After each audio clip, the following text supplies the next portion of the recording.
ഇവിടെ എൽസ ആനയുടെ birthday celebrate ചെയ്യുന്നതിനായി അലങ്കാരങ്ങളെല്ലാം പൂർത്തിയാക്കി കേക്കും സെറ്റ് ചെയ്ത് വെച്ച് ആനയെ വിളിക്കാനായി പോകുന്നു. ഉറക്കത്തിലായിരുന്ന ആന വളരെയധികം സന്തോഷത്തോടെ എഴുന്നേറ്റ് റെഡിയാവുന്നു. അതേസമയം വിചിത്രമായ ഒരു കാര്യം സംഭവിക്കുന്നു. എന്താണെന്ന് വെച്ചാൽ എൽസയ്ക്ക് ജലദോഷമായതുകൊണ്ട് അവൾ തുമ്മുന്നു. അപ്പോൾ രണ്ട് കുഞ്ഞു സ്നോമാൻ ഉണ്ടാവുന്നു. പക്ഷെ എൽസ അത് കാണുന്നില്ല. അവൾ തന്റെ ജലദോഷത്തെ പറ്റി ചിന്തിക്കാതെ ആനയ്ക്ക് ഗിഫ്റ്റ് കൊടുക്കുന്ന തിരക്കിലാണ്.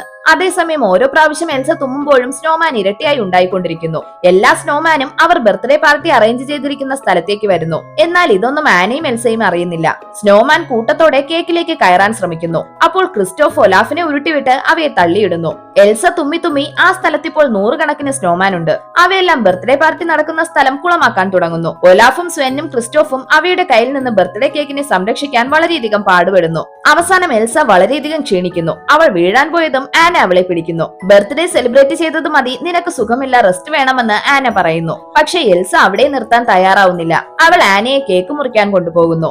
അപ്പോൾ അവിടുത്തെ കാഴ്ച കണ്ട് രണ്ടുപേരും ഷോക്കാവുന്നു. സത്യത്തിൽ അപ്പോഴാണ് താൻ തുമ്മുമ്പോൾ സ്നോമാൻ ഉണ്ടാവുന്നത് എൽസ കാണുന്നത്. ബർത്ത്ഡേ കേക്കിനെ രക്ഷിക്കാൻ വേറെ വഴിയില്ലാത്തത് കൊണ്ട് ക്രിസ്റ്റോഫ് അതുമായി സ്വെന്നിന്റെ കൊമ്പിൽ കയറി നിൽക്കുന്നു. താഴേക്കിറങ്ങിയ ക്രിസ്റ്റോഫിന്റെ കയ്യിൽ നിന്ന് കേക്ക് തട്ടിപ്പറിച്ച കുഞ്ഞു സ്നോമാൻ സ്വെന്നിന്റെ അടുത്ത് കൊണ്ടുവന്ന് അത് കട്ട് ചെയ്യുന്നു. അവസാനം എൽസ ഒരു ഹോൺ മുഴക്കി ആഘോഷം അവസാനിപ്പിക്കുന്നു.